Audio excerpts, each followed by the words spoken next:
এই শোনা যাচ্ছে আমার কথা? জি জি ম্যাম। ম্যাম। আচ্ছা, আমি শুরু করি। তাহলে এই তো ফার্স্ট ক্লাস না? ম্যাম নিছিলেন? ম্যাম তো নেওয়ার কথা। ম্যাম একটা ক্লাস নিছে। ম্যাম কি থেকে শুরু করছেন? আমি ছিলাম না সেদিন, আমি জানি না আসলে। সুইমি।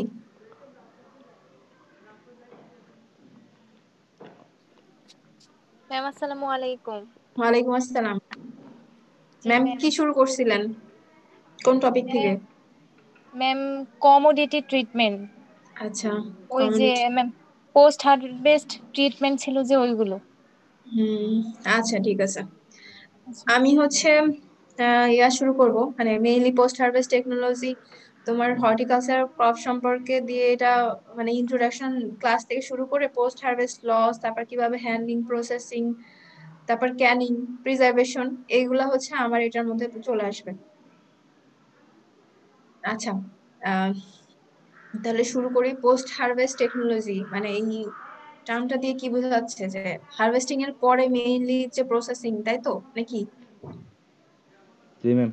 যে টেকনোলজিটা অ্যাপ্লাই করবো সেটা হচ্ছে পোস্ট হারভেস্ট টেকনোলজি। এখন এখানে হচ্ছে আমাদের যেটা ছিল ওই তোমার সিলেবাসে দেওয়া, আমার কাছে মনে হচ্ছে যথেষ্ট ব্যাকডেটেড। যাই হোক, এইটা মনে হয় মানে নতুন সিলেবাসে আপডেটেড হয়েছে, এখন পুরানোটা দিয়ে তোমাদের শেষ করতে হবে। তো ওখানে প্রথম টপিকটাই ছিল হচ্ছে হর্টিকালচারের উপর একটা বেসিক একটা ইন্ট্রোডাকশন দেওয়ার জন্য। তো সেটা দিয়ে আমি আজকে শুরু করব। এখন তার আগে আমার মনে হয় যে পোস্ট হারভেস্ট টেকনোলজিটা কি এবং পোস্ট হারভেস্ট টেকনোলজি কেন আমাদের দরকার, সেটা সম্পর্কে আমাদের একটু জানা। তো দেখো এখানে উম, খুবই সিম্পল একটা ডেফিনেশন দেওয়া আছে, যেটার মধ্যে আসলে সবই আছে যেটা আমি পড়াবো ডেফিনেশনের মধ্যেই।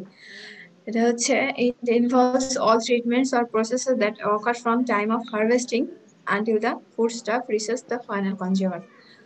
মানে হচ্ছে ফাইনালি কনজিউমারের কনজাম্পশনের আগ পর্যন্ত, ওই হারভেস্টিং এর সময় থেকে কনজাম্পশন এই পর্যন্ত যে প্রসেসিং, যে টেকনোলজি যেটা অ্যাপ্লিকেশন করা হয়, সেটাই হচ্ছে পোস্ট হারভেস্ট টেকনোলজি।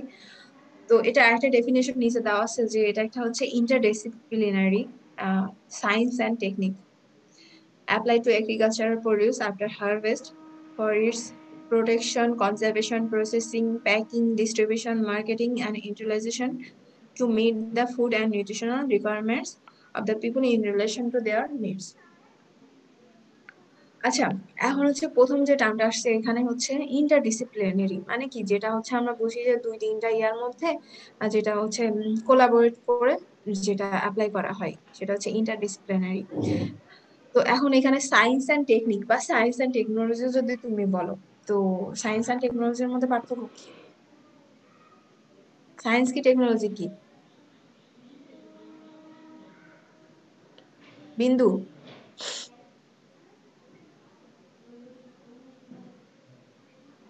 জি ম্যাম। আসসালামু আলাইকুম। সায়েন্স কি আর টেকনোলজি কি? ম্যাম ভাবতে হবে। ভাবতে হবে? আচ্ছা, কার ভাবতে হবে না? Theory versus practical application and ওকে, হ্যাঁ ঠিক আছে, প্র্যাকটিক্যাল। ওকে, আর একটু ইলাবোরেট করে কেউ?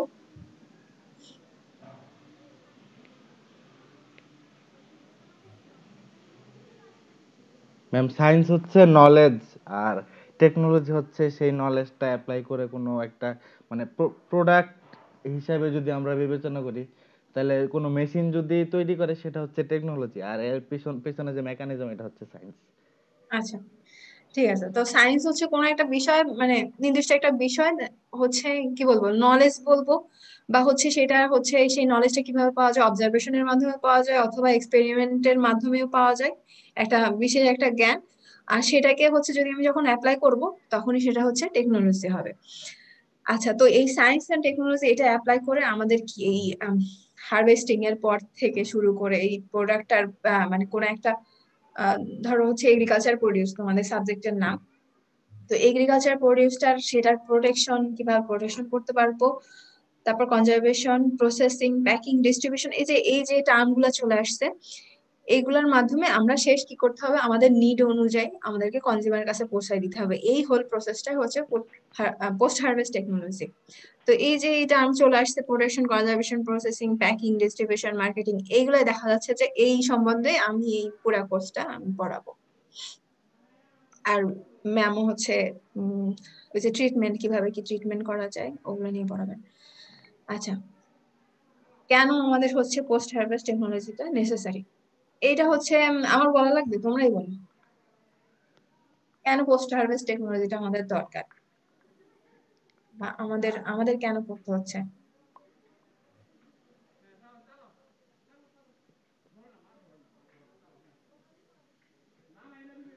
Loss rate. সুস্মিতা, রাদিয়া, এই নোমান, সরি হিমেল, জি ম্যাম। হিমেল, নিলয়, তোমরা হচ্ছে কম বলবা, আমি জিজ্ঞেস করলে বলবা, ঠিক আছে? আচ্ছা, সুস্মিতা, রাদিয়া, তোমরা বলো। সঞ্জিদা, তাজিন। ম্যাম লসটা কমানোর জন্য প্লাস ফ্রিজার মানে যেন সামনে বেশি ইউজ করতে পারি, স্টোরেজ বাড়ানো। ওকে, নেক্সট। আর কেউ? যাতে করে যে ফসলটা আমরা মানে উৎপাদন করছি সেটা যাতে নষ্ট না হয়, ঠিকঠাক ভাবে যাতে মানে নষ্ট হলে কম পরিমাণে যাতে হয়, তো আচ্ছা, ঠিকঠাক করে যাতে সংরক্ষণ করা যায়, লসটা যাতে মিনিমাল হয়। আচ্ছা, মিনিমাম আর যাতে কেউ? লস্ট হয়। ম্যাম অন সঞ্জিদা, সিজনে হ্যাঁ বলো বলো। ম্যাম অন সিজনে যখন অনেক মানে অনেক বেশি পরিমাণে প্রোডাকশন হয়, তো সারা বছর যেন আমরা সেটা ব্যবহার করতে পারি, সেই জন্য ম্যাম আমরা এই পোস্ট হারভেস্ট টেকনোলজিটা ব্যবহার করতে পারি। আচ্ছা, ঠিক আছে, এটাও ঠিক আছে। আর কোনো কিছু? ধরো এটা তো হ্যাঁ সারা বছর একটা ইয়া পেলাম যে স্টোর করে রাখলাম সারা বছর পাওয়ার জন্য, অফ সিজনে পাওয়ার জন্য। আবার হচ্ছে এটা হতে পারে যে আমাদের ডায়েটের ব্যালেন্স ডায়েট করার জন্য, কারণ দেখা যাচ্ছে যে সব খাবারই তো সারা বছর পাওয়া যায় না। একটা ব্যালেন্স ডায়েট করার জন্য দেখা যাচ্ছে যে অফ সিজনে, অন সিজনের প্রোডাক্ট গুলো দরকার হয়। আর ওই যে যদি কোনো ইয়া হয়, প্রাকৃতিক দুর্যোগ, সেটার জন্য কি খাবার স্টোর করে রাখা হয়, তাই তো? এগুলা ছাড়া, যে কটা বলছো এই কটা ছাড়াও আর কারো মাথায় কিছু আসছে?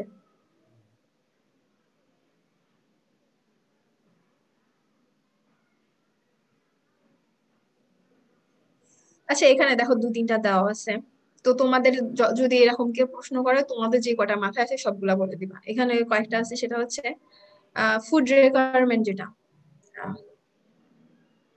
লসটাকে এলিমিনেট করে যে আমাদের যে মানে হচ্ছে যেটা নেসেসারি দরকার মানুষের জন্য, পর্যাপ্ত পরিমাণ খাবার, সেই নিডটা হচ্ছে ফুলফিল করা। তারপর হচ্ছে potential to create real industries. এখন হচ্ছে রিয়েল ইন্ডাস্ট্রিজ বলতে এখানে কি বোঝাইছে, মানে ইন্ডাস্ট্রি তৈরি, মানে ইন্ডাস্ট্রিতে হচ্ছে মানে খাবারটা ইয়ে কি বলে, পোস্ট হারভেস্ট যে প্রডিউসটা আছে, এগ্রিকালচার প্রডিউস আছে, সেটা যাতে মানে সাপ্লাইটা ঠিক মতো থাকে। তারপর হচ্ছে maintain and enhances the quality of the products and make it readily marketable. আচ্ছা, এখন যে হচ্ছে প্রোডাক্ট আমরা হারভেস্ট করে পেলাম, সেই হারভেস্টের সেই যে কোয়ালিটিটা থাকে বা গুণগত মান থাকে, এটা দেখা যাচ্ছে কি দিন দিন এটা হচ্ছে ডেটোরিয়েট করে। তো এইটা যেন হচ্ছে মানে ম্যাক্সিমাম কোয়ালিটি রেখে সেটাকে হচ্ছে মার্কেটিং করা এবং তারপর সেটা কনজিউমারের কাছে পৌঁছায় দেওয়া। এগুলা তো যা দু একটা দেওয়া আছে, এগুলোর সাথে তোমাদের যেগুলো মনে আছে সেগুলো এর সাথে অ্যাড করবা। আচ্ছা, এখন যেটা হচ্ছে আমাদের মেইন মানে ফার্স্ট টপিক ছিল আমার, সেটা হচ্ছে হর্টিকালচারের উপর একটা, হর্টিকালচার ক্রপস এর উপর একটা কি বলে ইন্ট্রোডাকশন মানে ইন্ট্রোডিউস বা ইন্ট্রোডাক্টরি একটা লেকচার দেওয়া। তো সেটার জন্য হচ্ছে প্রথমে এটা ডেফিনিশন, ইম্পর্টেন্স এবং এটার হচ্ছে যে ব্রাঞ্চেস গুলো আছে সেগুলো নিয়ে একটু হালকা পাতলা আলোচনা করব। এখন আমাকে বলো, তোমরা তো ইয়া পড়ছো তাই না, হর্টিকালচার। হর্টিকালচার পড়ছো, মনে আছে কারো হর্টিকালচার কি? আচ্ছা তুমিই বলো। ম্যাম আমি হ্যাঁ, এক্সাক্ট সংজ্ঞা তো মনে নাই, তবে এক্সাক্ট সংখ্যা বলতে হবে না, তোমার যেটা মাথায় আছে সেটাই বলো। কোথা থেকে? ম্যাম মাথায় আসতেছে না কিছু আপাতত। আচ্ছা, হর্টিকালচার বলতে আমরা কি বুঝি, মানে আমাদের চোখের সামনে বা মাথায় কি আসে প্রথমে? দেখো, যেটাই আসে ওটাই কিন্তু হচ্ছে তোমার, মানে বলা যায় হচ্ছে তোমার নলেজ, যেটা তোমার মধ্যে রয়ে গেছে, ওই মুখস্থ করার পরে যেটা থাকে ওটা দেখা যাচ্ছে 2 দিন পরে শেষ হয়ে যায়। আমার কাছে যেটা আসে ম্যাম, হ্যাঁ, যে ল্যান্ডস্কেপ হর্টিকালচারটা অ্যাকচুয়ালি আমার কাছে ভিজুয়ালাইজ হয়, যে কোন গাছটা কোথায় লাগাবো, কিভাবে লাগালে হচ্ছে একটু সৌন্দর্য বাড়বে, একটু আসে আমার কাছে। এটা হচ্ছে ল্যান্ডস্কেপিং এর মধ্যে পড়ে ম্যাম একটা। Garden crop. একটা ছিল না, ল্যান্ডস্কেপ হর্টিকালচার একটা টাইপ ছিল। হ্যাঁ হ্যাঁ, এটা চলে আসবে, দেখো পরে স্লাইডে আসবে। একটা হচ্ছে ফ্লোরিকালচার এবং হচ্ছে ল্যান্ডস্কেপিং। তো ল্যান্ডস্কেপিং তো তুমি বললা। আচ্ছা, আর কি কি মাথায় আসে? Productionable fruits, flower, যেগুলো ম্যাম এগুলাই তো হর্টিকালচার। আচ্ছা, আমার ফ্রুটস। কাছে সিরিয়াসলি এই পড়াশোনা বাদ দিয়ে, তোমাদের এই পড়ানো বাদ দিয়ে, আমার যখন মাথায় আসে তখন কি আসে জানো? তোমাদের হর্টিকালচার ক্লাসটা কোথায় হয়েছিল? হর্টিকালচার ওখানে, নাকি হচ্ছে এই এগ্রিকালচার ডিপার্টমেন্টে, ফ্যাকাল্টিতে? হর্টিকালচারের ওইখানে ম্যাম, ওখানে। হর্টিকালচার ফিল্ডে। আচ্ছা, তো আমার যখন সিরিয়াসলি হচ্ছে মাথায় যখন কেউ বলে হর্টিকালচার টার্মটা আসে, তখন না আমার ওইটা ভিজুয়ালাইজ হয়ে যায়। ওই যে ফ্লাওয়ার একটা মানে হচ্ছে ফ্লাওয়ার কাল্টিভেশন হচ্ছে, বা হচ্ছে ফ্রুটস এন্ড ভেজিটেবলস এইগুলা। তারপর হচ্ছে মাঠে যে আমরা হচ্ছে লাল শাক লাগাইছিলাম, লাল শাক বা ইয়া শাক, ডাঁটা শাক। তো এই জিনিসগুলো, এগুলাই হচ্ছে আমার মাথায় আসে, যে ফ্রুটস এন্ড ভেজিটেবলস বা হচ্ছে তোমার হচ্ছে ফ্লাওয়ার্স, এইগুলো একটা নির্দিষ্ট একটা জায়গায় তোমার হচ্ছে কাল্টিভেশন করাটা, এটাই হচ্ছে আমার কাছে হর্টিকালচার মনে হয়। তোমাদের কাছে কি মনে হয়? নিলয় আর শিয়াব তো, এই সরি, ইয়া বললাম, ইমেল বললাম,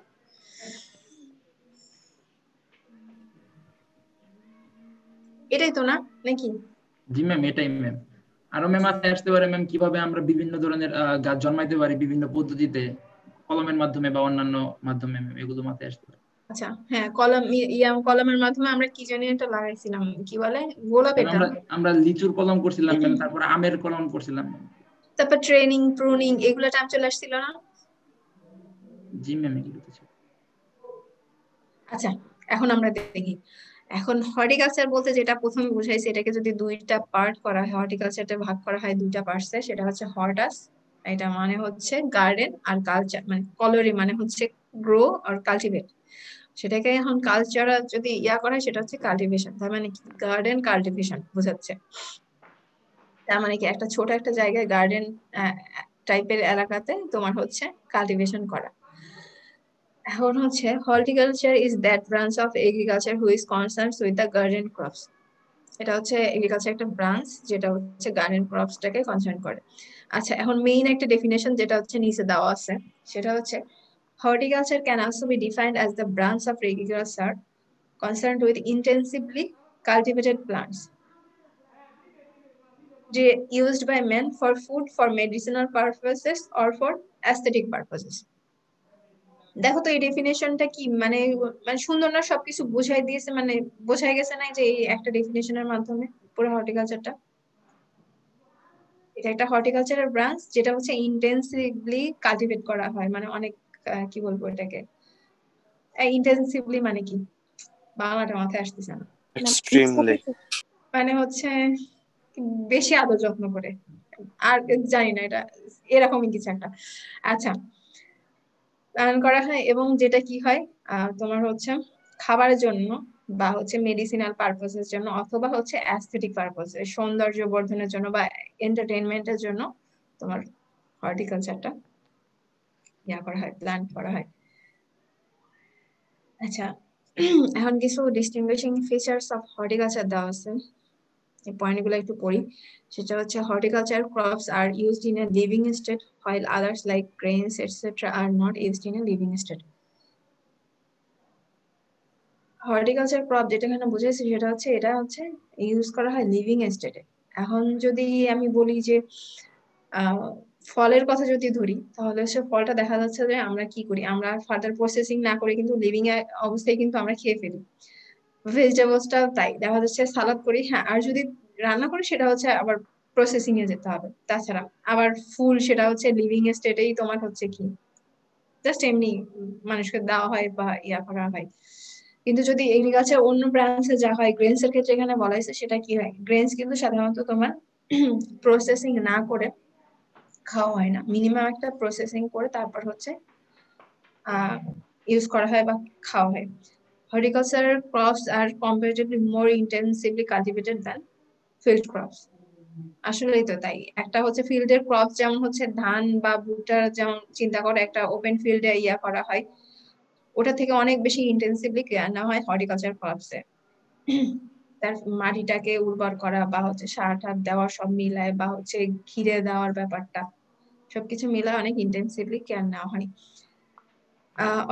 Horticultural crops have higher water content and are highly perishable. এটা তো তোমরা বুঝতে পারতেছো, নর্মালি ভিজুয়ালাইজ করলে দেখা যাবে যে কি ফ্রুটস বা ভেজিটেবল যেগুলো আছে দেখা যাচ্ছে কি এগুলা কি ময়শ্চার কন্টেন্ট অনেক বেশি হাই, এবং যেহেতু ময়শ্চার কন্টেন্ট অনেক বেশি হাই তার মানে কি হাইলি পেরিশেবল। অন্যান্য যে এগ্রিকালচারাল ক্রপস আছে যেমন ধান গমে যে ময়শ্চার কন্টেন্ট তার থেকে হর্টিকালচার ক্রপস এর ময়শ্চার কন্টেন্ট অনেক বেশি। Cultural operations like propagation, training, pruning, and harvesting are skilled and specific to horticultural crops. আচ্ছা, এখন এই কালচারাল অপারেশনের মধ্যে যে কয়েকটা অপারেশন চলে আসে, প্রোপাগেশন, তাদের বংশবৃদ্ধি করা, এবং ট্রেনিং বা প্রুনিং, এগুলো দেখা যাচ্ছে কি ট্রেনিং প্রুনিং করতে গেলে কি একজন সাধারণ মানুষ কিন্তু মানে পারবে না, তার কিছু মিনিমাম দক্ষতা বা মিনিমাম জ্ঞান থাকতে হবে কিভাবে প্রোপাগেশন করা যায় বা কিভাবে ট্রেনিং প্রুনিং করবো। ট্রেনিংটা কি? ট্রেনিংটা হচ্ছে তোমার গাছের আগাছা বা হচ্ছে মানে ডালপালা এমন ভাবে কেটে একটা সুন্দর একটা শেপ দেওয়া, সেটা হচ্ছে ট্রেনিং। আর প্রুনিং বলতে যেটা বোঝায় যে কোনো এক জায়গায় হচ্ছে রোগ করছে, আঘাত মানে কি বলছে অ্যাটাক করছে ইনসেক্ট বা করছে, ওই পুরো পোর্শনটা ফালাই দেওয়া বা একটা নির্দিষ্ট অংশ কেটে দেওয়া, এটা হচ্ছে প্রুনিং। আর হারভেস্টিং তো আছেই, স্কিল অফ, যেটা হচ্ছে কি এইগুলা তোমার কিছুটা হচ্ছে দক্ষতা থাকতে হবে, এবং সাথে হচ্ছে তাই কি এই হর্টিকালচার ক্রপস এর জন্য এই যে অপারেশন গুলো এগুলো হচ্ছে স্পেসিফিক। তারপর হচ্ছে horticultural produce are rich source of vitamins and minerals. অবশ্যই তো এটা মানে হচ্ছে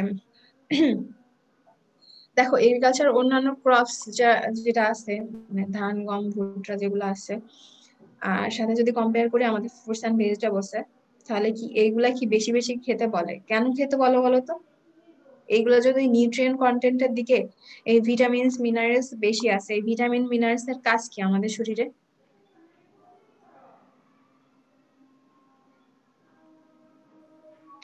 নর্মাল এগ্রিকালচার প্রোডিউসে কি বেশি থাকে?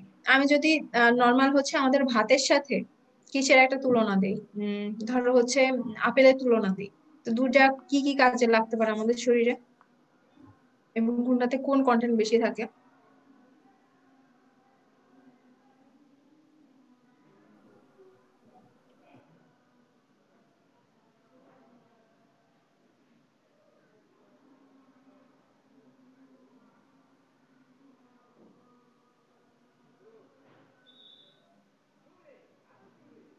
তাই তাজ bro, জি ম্যাম, ম্যাম প্রশ্নটা আরেকবার বলবেন প্লিজ। এখানে বলছে যে horticulture produce are rich sources of vitamins and minerals. হ্যাঁ জি ম্যাম, এটা বলার মানে কারণ যে কি? শাকসবজি ফলমূল এগুলো তো ম্যাম মানে এমনি গ্রেইনস এর তুলনায় বেশি পরিমাণ ভিটামিন আর মিনারেল খালি করে। আচ্ছা, আর ভিটামিনস এন্ড মিনারেলস এর কাজ কি আমাদের শরীরে? ভিটামিন তো ম্যাম রোগ প্রতিরোধ ক্ষমতা বৃদ্ধি করবে, আর মিনারেলস হচ্ছে আমাদের বডি বাইন্ডিং এর কাজে ভূমিকা পালন করবে, হাড় দাঁত। তার মানে কি? তার মানে নরমালি হচ্ছে আমি এগ্রিকালচার প্রোডিউসার থেকে দেখা যাচ্ছে হর্টিকালচার, এগ্রিকালচার প্রোডিউস সবকিছুরই আসলে দরকার আছে আমাদের। এগ্রিকালচার প্রোডিউস যেগুলো আছে অন্যান্য যেগুলো সেগুলো হচ্ছে কি কার্বোহাইড্রেট বা ওরা হচ্ছে এনার্জি সোর্স, মানে এনার্জি দেয় আমাদের শরীরে। কিন্তু হর্টিকালচার ক্রপ যেগুলো আছে সেগুলো হচ্ছে সেগুলোও তোমার আছে, তার মধ্যে প্রোটিন ফ্যাট তারপর হচ্ছে কি বলে কার্বোহাইড্রেট, কিন্তু এইগুলা দেখা যাচ্ছে তুলনামূলক কম। দেখা যাচ্ছে এগুলাতে তোমার ময়শ্চার কন্টেন্ট এত বেশি থাকে, তবে ভিটামিনস এবং মিনারেলস এর জন্য এগুলা বেশি করে খেতে বলে, কারণ কি এগুলা হচ্ছে প্রোটেক্টিভ ফুডস, এগুলো আমাদের শরীরের রোগ প্রতিরোধ ক্ষমতা বাড়ায়। এই জন্য আমাদের বেশি বেশি শাকসবজি খেতে হবে। আচ্ছা, ক্লাস যদি তাড়াতাড়ি শেষ হয়ে যায় কোনোভাবে, তাহলে আমি তোমাদের সাথে এটা নিয়ে একটুখানি গল্প করবো। আচ্ছা, এখন হচ্ছে ডিভিশনস অফ হর্টিকালচার। দেখো তোমরা হর্টিকালচার কিন্তু পুরো একটা কোর্স পড়ে আসছো, তো ওখানে যে পরিমাণ তোমার হচ্ছে ব্যাখ্যা আছে একটা কোর্স আর একটা লেকচার কিন্তু কখনোই হবে না। আমি জাস্ট এখানে হর্টিকালচার জিনিসটা কি কি ক্রপস আমাদের আসতে পারে, কারণ হচ্ছে মেইনলি কি আমরা যখনই পরে হচ্ছে প্রসেসিং পড়বো পোস্ট হারভেস্ট টেকনোলজি, তখনই দেখা যাচ্ছে মেইনলি ফ্রুটস অ্যান্ড ভেজিটেবলসটাই বেশি চলে আসবে মানে এই পোস্ট হারভেস্ট টেকনোলজি 2-তে। সেই জন্যই এই হালকা পাতলা হর্টিকালচার সম্পর্কে একটু বল। তো production of edible fruit crops যেটা সেটা হচ্ছে এই পমোলজি এই ইয়ার মধ্যে আসে। তো পমম হচ্ছে পমাম থেকে আসছে, পমম মানে হচ্ছে ফ্রুটস আর লজি মানে হচ্ছে সায়েন্স। আর ভেজিটেটিভ মানে ভেজিটেবল ক্রপ যেগুলো আছে এগুলো হচ্ছে ওয়ালেরি কালচারের মধ্যে এটা মানে ফোন আসছে। চলে আসে। তো ওয়ালেরি মানে হচ্ছে পট হার্ব। আর হচ্ছে অর্নামেন্টাল ক্রপ যেটার মধ্যে চলে আসে সেটা হচ্ছে ফ্লোরিকালচার এবং হচ্ছে ল্যান্ডস্কেপিং। ল্যান্ডস্কেপিং যেটা ওই আমাদের হিমেল বললো সেটা হচ্ছে একটা নির্দিষ্ট একটা জায়গায় মানে একটা নির্দিষ্ট এরিয়ার মধ্যে কোন গাছটা কোথায় লাগানো হবে এবং সেটা কিভাবে কি বলে সৌন্দর্য বর্ধন করা যায় সেটা হচ্ছে ল্যান্ডস্কেপিং এর মধ্যে। আর ফ্লোরিকালচার যেটা আমরা জানি যে হচ্ছে এটা একটা নির্দিষ্ট জায়গার মধ্যে শুধুমাত্র ফ্লাওয়ারটাকে কালচার করা হয়। তারপর হচ্ছে preservation of horticulture produce for consumption. আচ্ছা এইটা হচ্ছে আমরা হর্টিকালচার প্রোডিউসটাকে কিভাবে প্রিজার্ভেশন করবো এটা হচ্ছে ফ্রুট টেকনোলজি। এটা শুধুমাত্র ফ্রুট টেকনোলজি মধ্যেও আসে না আসলে, এটা হচ্ছে ফ্রুটস অ্যান্ড ভেজিটেবলস টেকনোলজির মধ্যে চলে আসে, technology of fruits and vegetables. তোমরা যখন করবা কি বলে মাস্টার্সে উঠবা, মাস্টার্সে ফার্স্ট সেমিস্টারে মনে হয় তোমাদের দুটা আছে, একটা হচ্ছে technology of fruits and vegetables আর একটা হচ্ছে টেকনোলজি অফ এনিম্যাল প্রোডাক্টস। তো ওখানে তোমরা এটা সম্পর্কে অন্য আরেক ধাপ আগায় পড়াশোনা করবে। আচ্ছা এখন হচ্ছে আমি কিছু ইম্পর্টেন্স অফ হর্টিকালচার সম্পর্কে পড়াবো। তো এখানে দেখো দেওয়া আছে, এখানে কয়েকটা জাস্ট পয়েন্ট, এটা পরে হচ্ছে ব্যাখ্যা করব। যেটা হচ্ছে diet, entertainment, medicinal purposes, environment, aesthetic value আর হচ্ছে ইকোনমিক ভ্যালু। আচ্ছা এইটা আমরা একটু গল্প করে করি নাকি?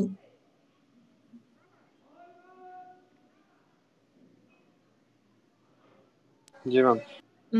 আচ্ছা ডায়েটটা নিয়ে একটু বেশি আলোচনা করব, ডায়েটটা পরে যাই, আমি আগে এগুলা শেষ করি। এন্টারটেইনমেন্ট বলতে এখানে কি বুঝাইছে? হর্টিকালচার আমাদের এন্টারটেইনমেন্টের জন্য দরকার বা গুরুত্বপূর্ণ। কিভাবে এন্টারটেইন করে? ম্যাডাম ফুল। ফুল? আচ্ছা ফুল দিয়ে কি তাজ হচ্ছে তার গার্লফ্রেন্ডকে প্রপোজ করে, এইটা হচ্ছে এন্টারটেইনমেন্টের মধ্যে পড়ে নাকি? জি ম্যাম। আচ্ছা তারপর? কোনো করিনি ম্যাম, ভবিষ্যতে দোয়া করুন। তাজ মিথ্যা কথা বললো না, বুঝছো, গুনাহ হবে। আচ্ছা তাজ মিথ্যা কথা বলুক না সত্যি কথা বলুক সমস্যা নাই। আর কিভাবে এন্টারটেইন করে? ম্যাম অনেকের হচ্ছে গাছ যে গার্ডেনিং করতে ভালো লাগে, তো সেই হিসেবে আর কি এন্টারটেইন পাওয়া যায়, মানে মনের আনন্দ পাওয়া যায় আর মনের কি। আনন্দ? আচ্ছা যদি কেউ এক্সস্টেড থাকে তাহলে সে যদি ওই তোমার এই যে আমাদের এখন বঙ্গবন্ধু চত্বরে এখানে যদি কেউ আসে যে সুন্দর ফুল ফুটছে সিরিয়াসলি এবার, তো একদম সে পুরো এন্টারটেইনই হয়ে যাবে এবং তার মন একদম ফ্রেশ হয়ে যাবে। তোমরা এবার মিস করলা, তোমরা আস্তে আস্তে থাকবে কিনা? আমরা কখন আসি তোমরা এটাই এক তো বছর আনসার পরে দে। আদৌ আসি কিনা? আরে তো আসবে ব্যাপার। ইনশাল্লাহ, তোমরা চলে আসবা তাড়াতাড়ি, 2-1 মাসের মধ্যে চলে আসবা। আচ্ছা মেডিসিনাল পারপাস। ম্যাম আরো 2-1 মাস লাগবে? হ্যাঁ মনে হয় ফেব্রুয়ারিতে নাকি চাচ্ছে ঢাকা ভার্সিটি। আমি শুনছি আমাদের ভার্সিটি নাকি ফেব্রুয়ারি শেষে বা মার্চের দিকে নাকি শুরু করে দিতে পারে। আচ্ছা মেডিসিনাল পারপাস,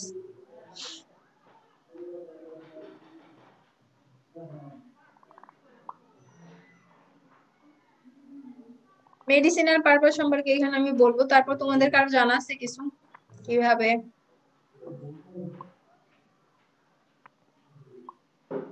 স্পাইসিস গুলো তো ম্যাম হর্টিকালচারের ইনক্লুডেড, তো ওগুলো তো ম্যাম মেডিসিনাল পারপাস ইউজ করে, মানে এনশিয়েন্ট টাইম থেকে করতেছিল, এখন তো হ্যাঁ আমাদের যখন ঠান্ডা লাগে তখন কি বলে লেবু, লবঙ্গ, ওই যে হ্যাঁ দেন লবঙ্গ, তারপর হচ্ছে এগুলা খেতে পারে। দারুচিনি। আবার অনেক সময় দারচিনি খেলে দেখা যাচ্ছে যে গ্যাসের সাথে একটা সম্পর্ক আছে, পেটে নাকি গ্যাস কম হয়। আচ্ছা, তারপর হচ্ছে ওকে, এখানে কয়েকটা ইয়া দেওয়া আছে যে পাপাইন, যেটা ডাইজেস্টিভ এনজাইম হিসাবে কাজ করে। তারপর হচ্ছে ওইভাবে বললে তো অনেক ইয়া আছে, এই যে পমগ্রেনেট যেটা, সেটা হচ্ছে কি বলে, রক্ত ইয়া হওয়ার জন্য। তারপর হচ্ছে আহ গুয়াভা হচ্ছে স্টোমাক আপসেট, স্টোমাকের জন্য ভালো। তারপর বার্ক অফ অর্জুন, অর্জুন গাছের ছাল যেটা বলে, সেটা হচ্ছে হার্টের জন্য ভালো। তারপর হচ্ছে অনেক সময় এই যে ইরিটেশন বা অ্যালার্জির জন্য নিমের পানি হচ্ছে ইউজ করে, নিম পাতা। তারপর কি অনেক গাছেরই দেখা যায় স্টেম আছে, লিফ, ফ্লাওয়ার্স, রুটস, এগুলা হচ্ছে তোমার কি ড্রাগস, কেমিক্যালস অথবা ইনসেকটিসাইডস, আর্মিসাইডস হিসাবে ইউজ করা হয়। যেমন হচ্ছে রোজ ওয়াটার বলছে যে হচ্ছে গোলাপের পানি চোখের ইয়ার জন্য, চোখের কোনো সমস্যার জন্য সেটা হচ্ছে কিওর করে। স্যাফরন, আচ্ছা এইগুলাই। তারপর হচ্ছে কি এনভায়রনমেন্টাল অ্যাপিয়ারেন্স, এটা বলতে কি এনভায়রনমেন্টের জন্য তো অবশ্যই ভালো, কারণ কি যত বেশি তোমার ফুল দিয়া গাছ থাকবে, ফল যে গাছই থাকুক না কেন, তোমার অক্সিজেন দিবে, তোমার হচ্ছে এয়ারটাকে ক্লিন করবে। এবং হচ্ছে কি গাছ গাছের বেশি থাকলে কি হবে, এরোশন, ক্ষয়, মানে মাটির ক্ষয় কম হবে। তারপর হচ্ছে এরা কি শেড দেয়, প্রোভাইডিং শেড, এবং হচ্ছে নিউট্রিশন। ওকে, এটা তোমরা একটু কি বলবো, এটা জাস্ট হচ্ছে ইন্ট্রোডাক্টরি, তো খুব বেশি ওরকম কিছু না, তোমরা জাস্ট হালকা পাতলা এটা নিয়ে জানবা। আচ্ছা, অ্যাস্থেটিক ভ্যালু এন্ড হচ্ছে রিলিজিয়াস ইম্পর্টেন্স। অ্যাস্থেটিক ভ্যালুটা তোমার এন্টারটেইনমেন্টের মধ্যে কিছুটা চলে আসে, যে সৌন্দর্য এই। আচ্ছা, রিলিজিয়াস এর মধ্যে এখানে কয়েকটা আছে, তোমরা বলো তো রিলিজিয়াস এর উদাহরণ দাও তো, কিভাবে হর্টিকালচারাল ক্রপস রিলিজিয়াস এর মধ্যে পড়ে। ম্যাম জবা ফুল দিয়ে ফুলগুলো পূজা আমাদের দেয়। পূজায় লাগে এরকম এই মানে ম্যাম তুলসী জবা গাছ, ফুল পূজায় লাগে না, আর ম্যাম তুলসী গাছ হিন্দুদের জন্য। তুলসী গাছ, তুলসী গাছ হিন্দুদের জন্য, হ্যাঁ হ্যাঁ, তুলসী গাছ বাড়ির ভিতর কেন লাগায় বলো তো, কারণ কি? ম্যাম ওইটা একটা আমাদের দেব দেবীর সাথে একটা রিলেটেড আছে ম্যাম। রোগবালাইও কম হয়, একটা প্রভাব ছিল সামথিং। হ্যাঁ এটা কিন্তু ঠিক আছে, এই যে তুলসী পাতা আমাদের আমাদের এটা মেডিসিনাল সবাইকেই পারপাস হচ্ছে আছে খেতে ম্যাম, বলে এগুলা মেডিসিনাল ঠান্ডা পারপাস লাগলে। আছে। হ্যাঁ, কিন্তু মানে এখানে একটা জিনিস পেলাম, সেটা হচ্ছে হিন্দু ধর্মাবলীরা হচ্ছে কেন তুলসী গাছটাকে বাসার ভিতরে রাখে, এই ওখানে ডঙ্কি দেওয়া যে নাও। হচ্ছে তার কি এই গাছের মাধ্যমে প্রসপারিটি নিয়ে আসে নাকি বাসায়, এটা কি ঠিক এই ইনফরমেশনটা? অল্প অল্প এই যে কয়েক এই ফোঁটা, এই এক লাইনটাই, দুই টু ফোঁটা, ব্রিং প্রসপারিটি ভালো অ্যাজ কালার পার হলে এক দুই হিন্দু ফোঁটা দিলে রিলিজিয়ন। জি ম্যাম। আচ্ছা, তারপর কি তুলসী, তারপর হচ্ছে ইয়া করে পূজার সময় ম্যাঙ্গো, কি বলে, আমের পাতা নেয় নাকি, আম, তারপর জি ম্যাম। কলা পাতা।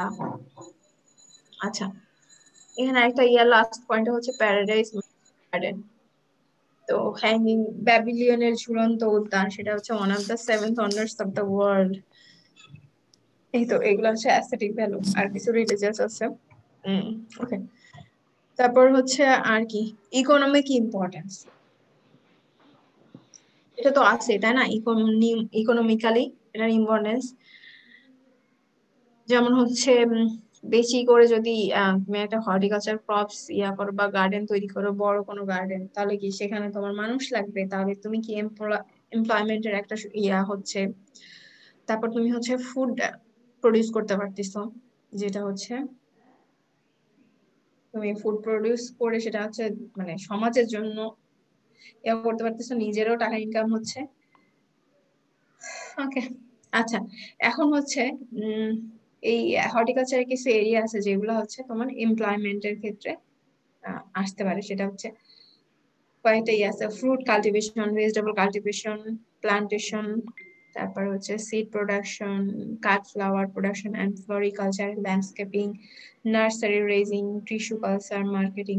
টিস্যু কালচারটা একটু হায়ার লেভেলের, এই হর্টিকালচার ক্রপস দেখা যাচ্ছে যে করার পরে কাঁচা করার পরে সেখান থেকে সেটা টিস্যুটা নিয়ে সেই টিস্যু কালচার করে পরে এটা নিয়ে আবার ফার্দার তোমার হয় কি বলো এটাকে অ্যানালাইসিস বা রিসার্চ হয়। Marketing processing of horticulture produce government departments কিছু এছাড়াও আর সাহায্য করে আছে ফার্টিলাইজার ইনসেক্টিসাইডস এই তোমার যদি হর্টিকালচার তুমি ক্রপ প্ল্যান্ট করতে চাও তার জন্য কি তোমার পেস্টিসাইডস লাগবে ইনসেক্টিসাইডস লাগবে কিছু ইকুইপমেন্টস লাগবে তো এইগুলা কি এই ফিল্ডের তাদেরও হেল্প করতেছে বা তাদেরও এমপ্লয়মেন্টের সুবিধা হয়ে যাচ্ছে। এবং ফাইনালি হচ্ছে রিসার্চ এন্ড এডুকেশন রিসার্চ এবং এডুকেশনের ক্ষেত্রে তোমার সাহায্য করতেছে। ওকে এখন মেইন যেটা হচ্ছে আমাদের ছিল সেটা হচ্ছে ডায়েটে কিভাবে আমাদের হর্টিকালচার ক্রস আমাদের ডায়েটে ভূমিকা রাখতে পারে। তো কি আমাদের তো হচ্ছে প্রতিদিনের খাবারই যেটা মাছ মাংস ভাত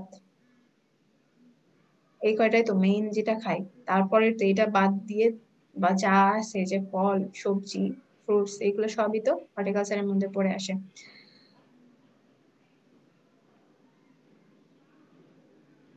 আচ্ছা আমাদের শরীরের জন্য ভিটামিনস মিনারেলস প্রোটিন এনার্জি দরকার প্রপার গ্রোথ এন্ড ডেভেলপমেন্টের জন্য। তো এইগুলা হচ্ছে হর্টিকালচার ক্রপস এর মাধ্যমেই পাওয়া যায়। আর এগুলা কেন দরকার কারণ এগুলা হচ্ছে যেটা বলছিলাম এরা হচ্ছে প্রোটেক্টিভ ফোর্স এরা হচ্ছে আমাদের শরীরের রোগ প্রতিরোধ ক্ষমতা বাড়ায়। আচ্ছা তো এখন হচ্ছে কয়েকটা আছে ভিটামিনস এবং মিনারেলস আসছে তাদের কি কি ফ্রুটস থেকে পাওয়া যায় সেটা সম্পর্কে এখানে একটু বলা আছে এবং আমাদের কি কাজে লাগে। তো ভিটামিন এর অভাবে কি হয়? হ্যাঁ রাতকানা ভিটামিন এর অভাবে রাতকানা রোগ হয়। এখন কি ওরকম আছে আগের মতো আগে যেমন ছিল 15-20 বছর আগেও যেমন রাতকানা রোগ ছিল এখন কি ওরকম আছে? না ম্যাম এখন তো ওরকম তো শোনা যায় না রাতকানা হ্যাঁ রোগ। এখন ওরকম শোনা যায় না এখন সবাই অনেক স্বাস্থ্যের সচেতন। তবে ভিটামিন এ যেটা করে সেটা হচ্ছে ভিটামিন এর অভাবে কিন্তু মানে এটা খুবই ইম্পর্টেন্ট এবং এই ভিটামিনস মিনারেলস যেগুলো হচ্ছে আমাদের বলা হয় হিডেন হাঙ্গার নিউট্রিয়েন্ট গুলাকে। কারণ হচ্ছে নর্মালি যে আমাদের যখন ক্ষুধা লাগে মানে ম্যাক্রো নিউট্রিয়েন্টস এর আমাদের ক্ষুধা লাগে সেটা আমরা সবাই টের পাই কিন্তু আমাদের যে এই মাইক্রো নিউট্রিয়েন্ট যেগুলো আছে এগুলোর কিন্তু হাঙ্গারটা আমরা টের পাই না এই জন্য এগুলাকে হিডেন হাঙ্গার বলা হয়। তো এই ভিটামিন যে কটা আছে ভিটামিনস এবং মিনারেলস এগুলো সম্পর্কে আমাদের সিরিয়াসলি মানে ব্যক্তিগত জীবনে জানা খুবই খুবই ইম্পর্টেন্ট। তো এখানে অল্প একটু বলি সেটা হচ্ছে এই যে ভিটামিন এ এর অভাবে যে ছোট বাচ্চাদের তাদের গ্রোথ ঠিক মতো হয় না গ্রোথে বাধা পড়ে রাতকানা রোগ হয়। তারপর হচ্ছে দেখা যাচ্ছে যে চোখের যে গ্ল্যান্ডস আছে সেগুলো শুকায় যায় ভিটামিন এ এর অভাবে এবং স্কিনের র্যাশেস তৈরি হয়। আর ব্রিটলনেস অফ দ্য টিথ দাঁতে হচ্ছে ক্ষয়ে যাওয়া এরকম হয় ভিটামিন এর অভাবে। তো এটার সোর্স কি ভিটামিন এ আমরা যেটা জানি সেটা হচ্ছে কি কোন ধরনের খাবারে? হ্যাঁ কি রঙের খাবারে বেশি ভিটামিন এ থাকে? লাল রং লাল সবুজ মেইনলি হচ্ছে কি আমরা যে অরেঞ্জ ফ্রুট আচ্ছা ক্যারট আমরা যে ভিটামিন এটা পাই থেকে উদ্ভিদ সোর্স থেকে সেটাকে কি বলা হয়? কি ভিটামিন এ বলা হয়? প্রো ভিটামিন এ প্রোভিটামিন এ। এগুলো দেখা যাচ্ছে হলুদ বা কমলা জাতীয় এই যে ক্যারোটিন জ্যান্থোফিল এই ধরনের খাবারে বেশি থাকে ভিটামিন ই। এখানে কয়েকটা উদাহরণ আছে তোমরা যেটা জানবে সেটা হচ্ছে এটার সাথে এখানে তো ফ্রুটস দেওয়া আছে তোমরা ভেজিটেবলস গুলাও জেনে নিবা কোন কোন ভেজিটেবলস এর মধ্যে ভিটামিন এটা থাকে। তো এখানে mango papaya dates jackfruit walnut এটা দেওয়া আছে। আচ্ছা ভিটামিন বি1 এই ভিটামিন বি এর আবার কয়েকটা আছে ভিটামিন বি1 থায়ামিন বি2 হচ্ছে রিবোফ্লাভিন বি3 হচ্ছে নিয়াসিন বি6 হচ্ছে পাইরোডক্সিন না কি জানি ভুলে গেছি। আচ্ছা পরে আসতেছি। তারপর হচ্ছে ভিটামিন বি12। আচ্ছা এখন হচ্ছে ভিটামিন বি1 যেটা হচ্ছে থায়ামিন সেটা Drones the nervous system and helps in proper functioning of the digestive tract. আমাদের ডাইজেস্টিভ ট্র্যাক্টে হচ্ছে তোমার ভালো ভালো প্রপার ফাংশনিং করার জন্য ভিটামিন ই B1 দরকার। তো দেখা যাচ্ছে যে এই সমস্যাগুলা তোমরা না এই ভিটামিন সম্পর্কে নিজেদের জন্য একটু জানবা, কারণ কখন কোনটার জন্য কি সমস্যা আসলে বোঝা যায় না। দেখা যাচ্ছে যে আমাদের খুব বেশি সমস্যা না হলে কিন্তু আমরা ডাক্তারের কাছে যাই না, আর যতক্ষণ না ডাক্তার টেস্ট দিচ্ছে ততক্ষণ পর্যন্ত আমরা বুঝতেই পারি না যে আমাদের কোন ভিটামিন বা কোন মিনারেলস এর ঘাটতি আছে। তো যেমন ধরো হচ্ছে কি বলবো, এই যে ভিটামিন সি এটা আমরা সবাই একটু জানি যে হচ্ছে ওটার অভাবে তোমার স্কারভি রোগ হয় বা হচ্ছে দাঁতের মাড়ি ফুলে যাওয়া বা দাঁতের মাড়ি থেকে রক্ত বের হওয়া। এটা আমরা ছোটবেলা থেকে পড়ছি দেখে এটাই আমাদের শুধু মাথায় আছে, কিন্তু বাকি যে ভিটামিনস গুলো আছে এগুলো খুবই ইম্পর্টেন্ট, এগুলো সম্পর্কেও জানা দরকার। ভিটামিন B1 এর অভাবে তোমার বেরি বেরি রোগ বা হচ্ছে ওটা হচ্ছে পা ফুলে যায়, প্যারালাইসিস হয়, তারপর হচ্ছে লস অফ সেন্সিটিভিটি অফ স্কিনের সেন্সিটিভিটি কমে যায়, হার্ট এনলার্জ হয়ে যায়, ক্ষুধা মন্দা হয়ে যায় বা হচ্ছে ওয়েট কমে যায়, ফল ইন বডি টেম্পারেচার মানে বডি টেম্পারেচার ফল করে। দেখো এই জিনিসগুলা মানে হচ্ছে শুনতে না মানে কিছুই মনে হয় না, মনে হয় তো আমি তো সুস্থই আছি, এগুলা না জানলে চলবে, কিন্তু মানে ব্যাপারটা আসলে ওরকম না, আমাদের আসলে সবার জানা উচিত। আমি এই যে মানে গত সেমিস্টার ফুড সায়েন্স ক্লাসটা নিলাম, সেখান থেকে ওদের ক্লাস নেওয়ার জন্য আমি অনেক কিছু শিখছি যে আসলে কোনটা কি করা উচিত বা জানা দরকার। আচ্ছা, আর এটা সোর্স হচ্ছে ওয়ারেন্স, pineapple, jackfruit, cashew nut, walnut, dry apricot, almond, banana etcetera. তারপর ভিটামিন B2 রিবোফ্লাভিন। আচ্ছা, রিবোফ্লাভিনের অভাবে কি হয় বলতো?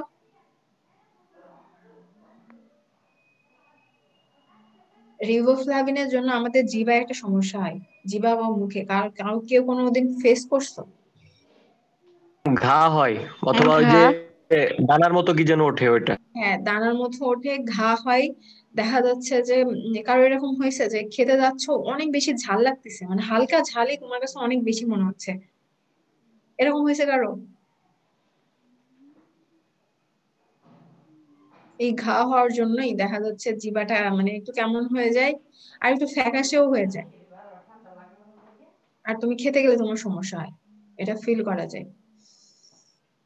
তো এখানে কয়েকটা দেওয়া আছে যে সোর থ্রোট হয়, অ্যাপেটাইট লস হয়, বডি ওয়েট কমে যায়, এবং হচ্ছে সলিড নোজটা হচ্ছে সলিড হয়ে যায়। তো এই ভিটামিন B2 পাওয়া যায় যেটা হচ্ছে bael, papaya, lychee, banana, apricot, pomegranate etcetera. Vitamin B6 pyridoxine. আচ্ছা, এটার জন্য হচ্ছে ডার্মাটাইটিস মানে যেটা হচ্ছে চর্মরোগ বলে সেটা হয়, বা অ্যানিমিয়া হতে পারে। তারপর আলসারেশন ইন ওরাল ক্যাভিটি, ক্যাভিটিতে হচ্ছে দাঁতে যে আছে ক্যাভিটি, ওখানে হচ্ছে আলসারেশন হয়, এটা দেখলাম যে ক্ষয় হয়ে যায় এরকম একটা কিছু। তারপর হচ্ছে এটা রিচ ফ্রুটস হচ্ছে cashew nut, walnut, almond, apricot, apple, plum. আচ্ছা শোনো, তোমরা যে হচ্ছে তোমরা কি বাদাম খাও রেগুলার বেসিসে? মাঝে মাঝে, রেগুলার বেসিসে হয় না। আমাদের না ইয়া করা উচিত, মানে হচ্ছে কিছু না হোক নর্মাল যে বাদাম আছে মানে আমরা যেটা খাই ওই বাদাম খাওয়া উচিত, আর সাথে সাথে কিছু এই যে ওয়ালনাট, আমন্ড, এগুলা তো অনেক বেশি দামি, তারপরেও হচ্ছে মানে নিজেদের শরীর সুস্থ রাখার জন্য বাদাম রেগুলার বেসিসে খাওয়া উচিত, অল্প একটু হলেও। তুমি 50 গ্রাম না 25 গ্রাম করেও খাও, কিন্তু তারপরেও খাওয়া উচিত বাদাম। দেখো ম্যাক্সিমাম গুলাতে কিন্তু এই ভিটামিন B যতগুলো আমি পড়ালাম সবগুলোর মধ্যে না কোনো কোনো বাদাম চলে আসছে। আচ্ছা, আর নিয়াসিন যেটা বলছে এটার অভাবে পেলাগ্রা রোগ হয়, তারপর হচ্ছে ডায়রিয়া হয়, অনেক মানে কমপ্লেক্স অফ ডায়রিয়া, মানে নর্মাল যে ডায়রিয়া সেটা না, তুমি নর্মাল ডায়রিয়া হলো একদিন ওষুধ খেলা ঠিক হয়ে গেল এরকম না, অনেকদিন ধরে এই সমস্যাটা থেকে যায়। মেন্টাল অ্যাপটিটিউড, ডার্মাটাইটিস, তারপর হচ্ছে স্কিন হ্যান্ড ডিসকালার হয়ে যায়, এগুলো হতে পারে। এবং এটার সোর্সও দেওয়া আছে chestnut, walnut, almond, apricot, apple, plum. এখানে তো সব ইয়া দেওয়া আছে বাদাম টাইপের বা ইয়া আছে, ফল দেওয়া আছে, তোমরা এর সাথে ভেজিটেবলটা অ্যাড করবা। আচ্ছা, ভিটামিন সি যেটা অ্যাসকর্বিক অ্যাসিড, ওটা তো মোটামুটি আমরা কিছু না খেলেও ভিটামিন সি খেয়ে থাকি। মোটামুটি। তারপর দেখা যাচ্ছে কি, তারপরও মাঝে মধ্যে এই যে ভিটামিন সি এর অভাব হলে দাঁতের মাড়ি থেকে রক্ত বের হয়, নাহলে হচ্ছে এই গাম, যেটা হচ্ছে দাঁতের উপরে যেটা অংশটুকু সাদা অংশটুকু, এই মাংসের পেশিটাকে, এটাকে গাম বলে, এখান থেকে তোমার ব্লিডিং হয়, দাঁত ক্ষয়ে যায়। তারপর হচ্ছে তোমার যে লিম্বে, যেটা মানে কি বলবো শরীরের অঙ্গে, সেখানে হচ্ছে যে জয়েন্ট গুলো আছে, সেখানে তোমার সোয়েলিং হয়ে যায় এবং পেইন হয়। তো ভিটামিন সি এবং কি ভিটামিন বি, এ তো ওয়াটার সলিউবল নাকি, তো এইগুলা বেশি খেলে তো সমস্যা নেই। চেষ্টা করা উচিত দিনে কিছু না হলেও হচ্ছে লেবু খাওয়া উচিত। আমলা, গুয়াভা, বের, সাইট্রাস ফ্রুট যেগুলো আছে, এগুলা হচ্ছে ভিটামিন সি এর সোর্স। এখন আসে মিনারেলস। মিনারেলস এর মধ্যে হচ্ছে ক্যালসিয়াম, ফসফরাস। ক্যালসিয়াম কি আমাদের বোন ডেভেলপমেন্টের জন্য দায়ী, মানে অনেকখানি হচ্ছে ইয়া করে, বোনের জন্য কাজ করে এবং হার্ট বিট কন্ট্রোল করে, রেগুলেশন হেল্প করে, আর হচ্ছে ব্লাড কোর্স যেগুলো আছে, ক্লট আছে, সেটা কন্ট্রোল করে। এটা কিছু উদাহরণ দেওয়া আছে। ফসফরাস, ফসফরাস দরকার কেন? কারণ হচ্ছে আমাদের টিস্যুতে যে মশার কন্টেন্ট আছে সেটা মেনটেন করার জন্য, এবং হচ্ছে বোনের ডেভেলপমেন্টের জন্য ফসফরাস দরকার। তারপর হচ্ছে আয়রন। আচ্ছা, আয়রন কি আমাদের যে ব্লাড মানে হিমোগ্লোবিন, সেটা কি, সেটার ইয়া তো হচ্ছে, এটা হচ্ছে প্রোটিন অংশ, আর এটা হচ্ছে আয়রন। তো আয়রনের সাথে যুক্ত হওয়ার জন্য এটা দেখা যাচ্ছে ব্লাডে হচ্ছে রেড কালারটা হয়। আর হচ্ছে কি আয়রন কি দেখা যাচ্ছে এই ব্লাডটাই তোমার পরে অক্সিজেন ট্রান্সপোর্ট করে, এবং এটা ডেফিসিয়েন্সি হলে কি হয়? অ্যানিমিয়া হয়। অ্যানিমিয়া হবে কেন? ওই যে তোমার ব্লাড যদি কম থাকে শরীরে। তারপর হচ্ছে স্মুথ টাং, পেল লিপস, লিপ পেল হয়ে যায়, আইস এন্ড স্কিন ফ্রিকোয়েন্ট এক্সশন হয় আয়রনের অভাবে। আচ্ছা, ম্যাক্সিমাম জায়গায় গুয়াভা দেখতেছি, গুয়াভাটা অনেক ইম্পর্টেন্ট। গুয়াভা খাওয়া হয় নাকি তোমাদের?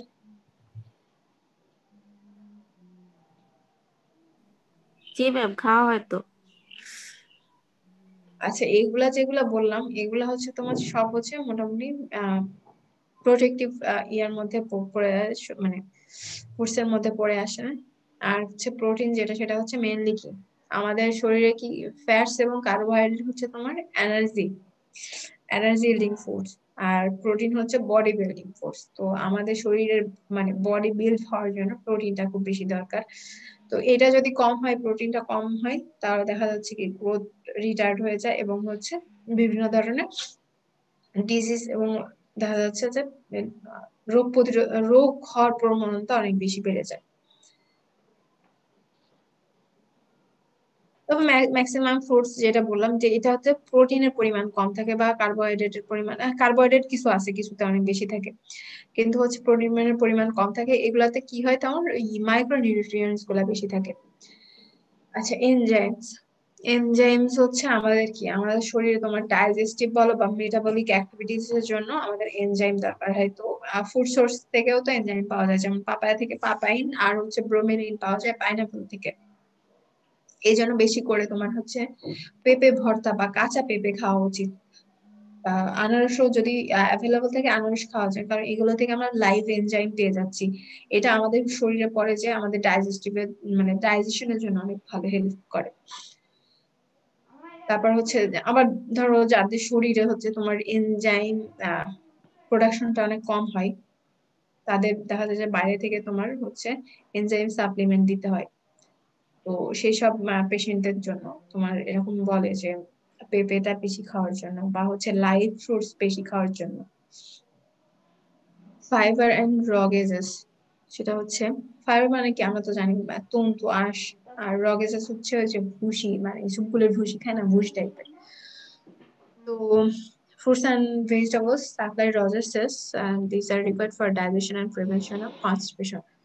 আমাদের হচ্ছে এই ফাইবার এবং রজাসেস বেশি দরকার, কারণ কি, কারণ এটা খেলে আমাদের কনস্টিপেশনের সমস্যাটা কম হয়। যাদের কনস্টিপেশন হয় তাদের এই ফাইবার বেশি করে খেতে বলা হয়, কারণ ফাইবার তো তোমার ইয়া হয় না, শরীরে ডাইজেস্ট হয় না। এনার্জি ফুড যেটা বললাম, যে কার্বোহাইড্রেট আর ফ্যাট মেইনলি আমাদের এনার্জি সোর্স হিসেবে কাজ করে। তার মধ্যে হচ্ছে বানানা, ডেটস, অ্যাপলস, এগুলা হচ্ছে তোমার কার্বোহাইড্রেট কন্টেইন করে। তাছাড়া হচ্ছে nut fruits like walnut, cashew nuts, almond, এগুলা হচ্ছে প্রোটিন সাপ্লাইয়ের পাশাপাশি এগুলা তোমার এনার্জি সাপ্লাই করে। দেখা যাচ্ছে কি আমরা যখন বাদাম খাই, বাদাম খাওয়ার পরে দেখবা, তোমরা কখনো খেয়াল করছে কিনা, যদি বাদাম খাও, বাদাম খাওয়ার পরে দেখবা একটু পানি খেলে তোমার হচ্ছে অনেকক্ষণ ধরে আর ক্ষুধা লাগে না, বা ক্ষুধাটা অনেক কমে যায় ওই কিছুক্ষণ সময়ের জন্য। আচ্ছা, এইটুকু ছিল হচ্ছে আজকে আমার ক্লাসের একটা ইন্ট্রোডাক্টরি একটা পার্ট। আচ্ছা, আরো 5 মিনিট তোমাদের সাথে কথা বলি এখন ম্যাম কি? একটা কোশ্চেন ছিল ম্যাম। হ্যাঁ হ্যাঁ বলো। ম্যাম আচ্ছা ম্যাম, লাল চা ভালো হবে নাকি দুধ চা ভালো হবে ম্যাডাম, কোনটা ভালো হবে ম্যাম? আচ্ছা, তোমাদের কি কোন সাবজেক্ট ওটা ভুলে গেলাম তোমার? আচ্ছা, ওই সাবজেক্টের নাম কি? টি, কফি, কোকোয়া? আমাদের পড়ানো হয় না ম্যাম। টি কফি পড়ায় তোমাদের নাই, ছিল না? ছিল অপশনাল, কেউ নেয় নাই, আমাদের ম্যাডাম বায়োকেমিক্যাল ইঞ্জিনিয়ারিং মানে ফিক্সড করে দিয়েছিল সবাইকে, ডিপার্টমেন্ট থেকে বলে দিছিল। আমি এই জন্যই ভাবতেছি যে এই প্রশ্ন তো ওখানে থাকার কথা, কারণ ওখানে ডিটেলস হচ্ছে মানে পড়ানো হয় টিতে। তবে নর্মালি যেটা হচ্ছে তোমার আহ সাধারণ সেন্সে যদি বলা হয় তাহলে হচ্ছে বলে যে তোমার লাল চা বেশি ভালো শরীরের জন্য। কারণ কি, যদি দুধ চা খাওয়া হয়, অনেকে দেখা যাচ্ছে ল্যাকটোজ ইনটলারেন্স থাকে, তো ওইটা ডাইজেশনের জন্য অনেকের ক্ষেত্রে দেখা যাচ্ছে যে ভালো মতো ডাইজেস্ট হচ্ছে না, তখন দেখা যাচ্ছে ডায়রিয়া হয়ে যায়, এটা একটা। তারপর হচ্ছে দুধ দেওয়ার পরে একটা কেমিক্যাল রিয়াকশন হয়, আমি এটা ভুলে গেছি, ওটা হওয়ার জন্য পরে দেখা যাচ্ছে যে ওটা মানে বলতে গেলে মানে ভালো থেকে খারাপই হয়ে যায়। আবার দেখা যাচ্ছে দুধের জন্য তো তুমি কিছু এনার্জিও পাচ্ছ, বা কিছু দুধের মধ্যে হচ্ছে ইয়ে আছে, ভিটামিন ডি বা ক্যালসিয়াম, এগুলো পাচ্ছ। কিন্তু সব মিলায় যদি ওভাবে বলা হয় তাহলে বলতে হবে যে লাল চা ভালো, তবে লাল চা থেকে তোমার গ্রিন টি আরো বেশি ভালো।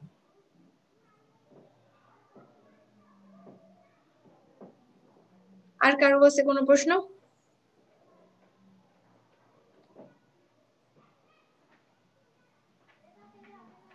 তোমাদের ইয়া থাকলে, কি বলে, নেট থাকলে বা হচ্ছে ইয়া থাকলে তোমরা ভিডিও কল আসো তো, তোমাদের সাথে 5 মিনিট কথা বলি।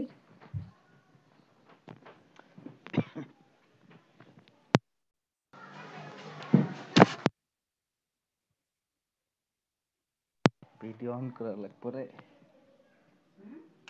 কি এক পেইন।